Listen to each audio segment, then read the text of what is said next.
And today we're going to demystify the 3D industry. And what I mean by that is we're going to go through and talk about all the important programs, tools, and plugins that you need to know about as a 3D designer.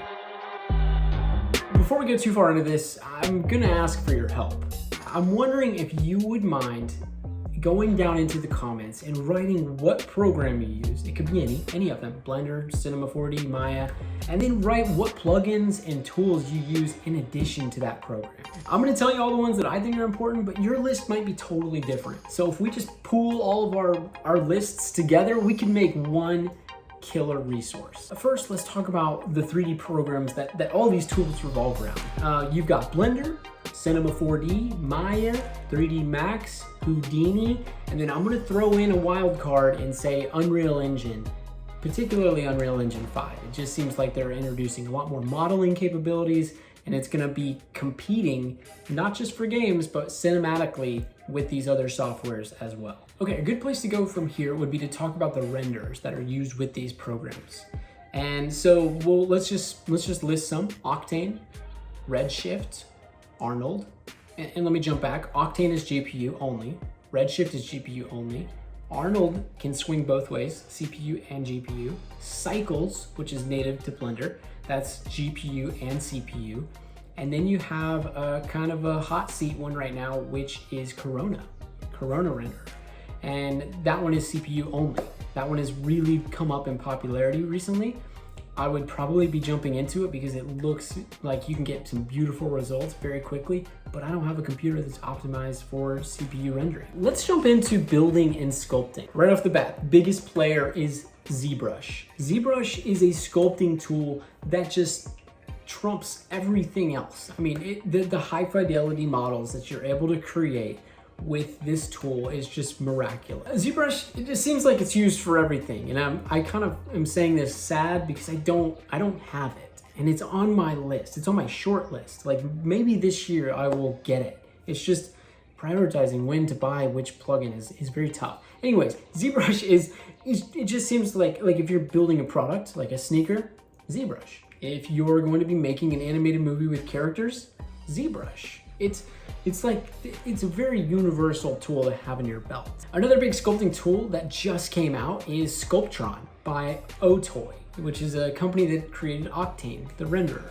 Sculptron is a GPU-based sculpting tool, and I'm sure it's gonna take quite a bit of time to get caught up to Zbrush, but whenever it does, and granted that Zbrush doesn't also create a GPU-based sculpting tool, it's gonna be lightning fast. And so just keep an eye on Sculptron. It might be a good option for you if you're not ready to jump into Zbrush. Especially if you already have an Octane subscription, then you can do the $40 bundle, which is called their Enterprise Bundle, and you get Sculptron included in that. So $40 for Octane, Sculptron, and a few other big tools, or Zbrush for the same price. So it might be a good option for you. Another builder of a different kind, although there is still sculpting in it, would be World Creator. And this is one that I haven't heard much about, but it's an insanely powerful tool. World Creator lets you create worlds. Like you can literally create mountains and valleys and rivers and hills and icebergs, like whatever terrain you want to create, World Creator is the tool for that. And I think you can buy the whole program for like $300, which is pretty insane. And then you take that landscape, the model of the landscape, then you put it into Cinema 4D or your choice program, then you texture it from there. But it is just an insanely powerful tool that I feel like is just going to increase in popularity quite a bit. And guess what? World Creator is also included in that Octane bundle I was just telling you about a second ago. And just to be clear, I'm not sponsored or have any contact with Otoy. I just think that bundle is pretty valuable. And there's one other tool that I'm gonna talk to you about in a second that's also included in there. So we'll get to that. All right, so banking off of that World Creator thought, I feel like we're all seeing these amazing surrealism landscapes all over the place right now. It's just a very hot thing. And so we might as well just follow the line and talk about Quicksole. Quicksole is a multifaceted tool, and it's owned by Epic, and so it's actually free on Unreal Engine, which is unbelievable. But with Quicksole, you get all kinds of models. These are photo scanned, it's called mega scans, photo scanned models. So they're not necessarily built they're not like built from the ground up in 3D. They're actually photo captured and they look outstanding. So they have all kinds of plants and abstract things to build your landscapes up. Quicksole also has a component called Mixer, which allows you to build your own textures out of photos. So yeah, that's another whole piece of this. And I actually just purchased Quicksole. So I haven't even used it a lot yet, but I will be using it quite a bit more in the coming days. Okay, next, still within that same realm of world building, you have Forester. And Forester, I believe, is specific to Cinema 4D. So if anybody else is using something similar within a different program, let me know. I'm just most familiar with Forester, so that's what I'm bringing up. Forester is a collection of trees and plants.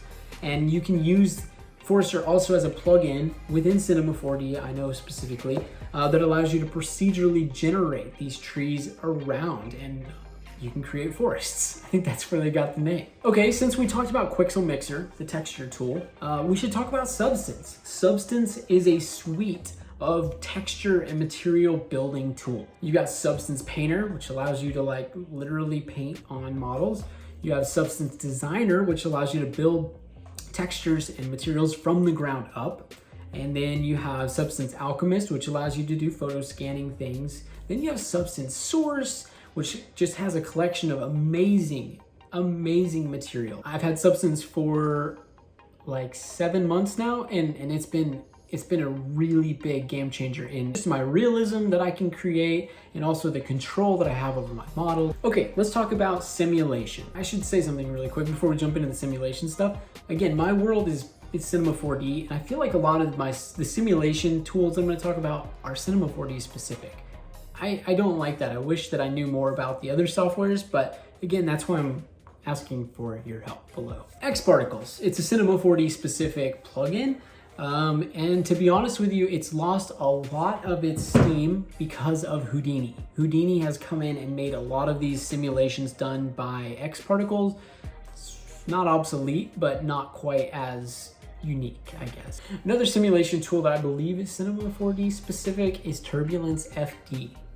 And this is a tool that's used to create super realistic looking fire, smoke, and dust, and things like that.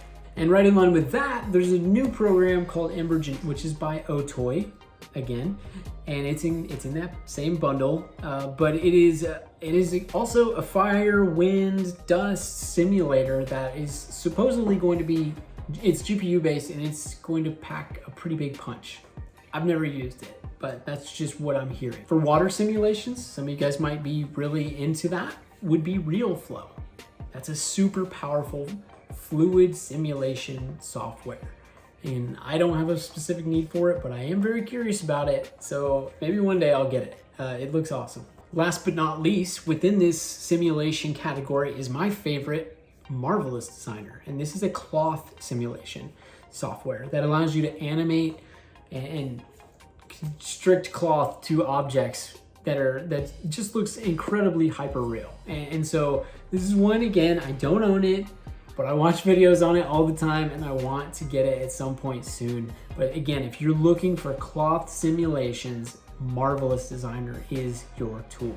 Okay, I now want to talk about Grayscale Gorilla Plus, and I don't really know where this fits in, to be honest, because it's a plugin that has a million plugins within it. And I can guarantee you that if you're seeing people use, I mean, this is very, very specific to Cinema 4D, but if you're seeing work out there that was produced with Cinema 4D, I would say there's a good chance that Grayscale Gorilla tools were used to create that. It includes materials, HDRIs, Light Kit Pro, animation tools, tons of tutorials and stuff like that as well, which I know it's not a plugin, but it's almost its own ecosystem within the 3D world. Camera movements, yeah, it just kind of, it takes the, yeah, it's in the category of its own, but again, I had to mention it.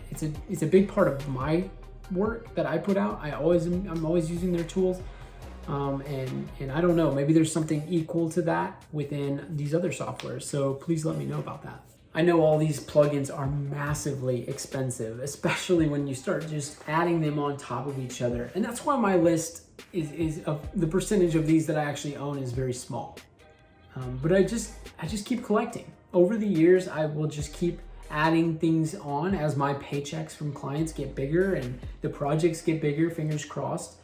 I just keep adding on these tools and they're paying for it. They're paying for me to buy these tools and to learn how to use them. So if you're somebody that's new and trying to figure out how to acquire all this, I'd say just be patient and find ways to put the things that these programs can do in front of your clients so that they want to hire you to do it. All right, friends, that's all. I hope you have an amazing week. As always, I'll see you next Tuesday.